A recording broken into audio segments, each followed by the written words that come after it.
Well, this time I guarantee you that Sassy will win. So what race do you have in mind?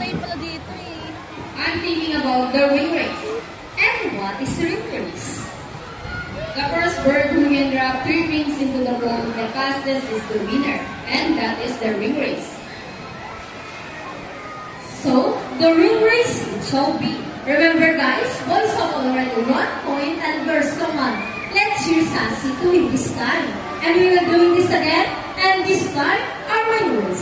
Ready, set, go! Here comes Rocket for the first